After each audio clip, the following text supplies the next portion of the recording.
Alalahanin mo ang iyong manlilikha sa panahon ng iyong kabataan, bago dumating ang mga araw at taon na puno ng kaguluhan, panahong hindi mo na madama ang tamis ng mabuhay. May panahon sa buhay na unti-unti nating hinuhubog ang magiging direksyon ng ating kinabukasan.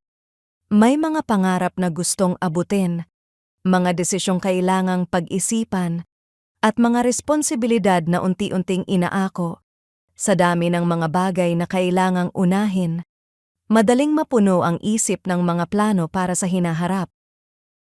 Ngunit sa gitna ng lahat ng iyon, may isang paalala si Solomon na hindi nagsisimula sa mga pangarap o sa mga desisyon, kundi sa Diyos.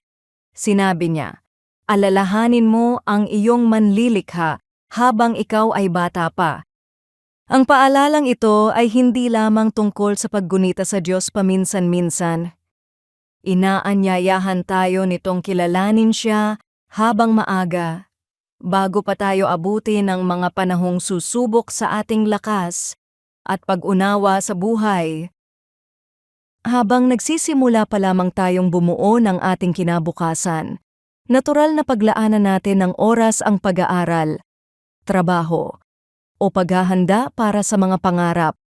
Ngunit tahimik na ipinapaalala ng Ecclesiastes chapter 12 verse 1 na may isang bagay na hindi dapat maipagpaliban, ang makilala ang ating manlilikha. Sapagkat may mga tanong na hindi masasagot ng tagumpay, at may mga pangamba na hindi mapapawi ng maayos na plano. Tanging ang Diyos ang nananatiling hindi nagbabago habang ang buhay ay patuloy na nagbabago. Marahil ay hindi pa malinaw ang lahat ng mangyayari sa mga darating na taon.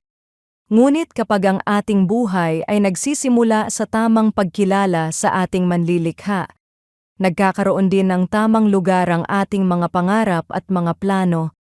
Dahil bago pa man natin isipin kung ano ang nais nating gawin sa buhay, kilala na tayo ng Diyos na siyang nagbigay nito.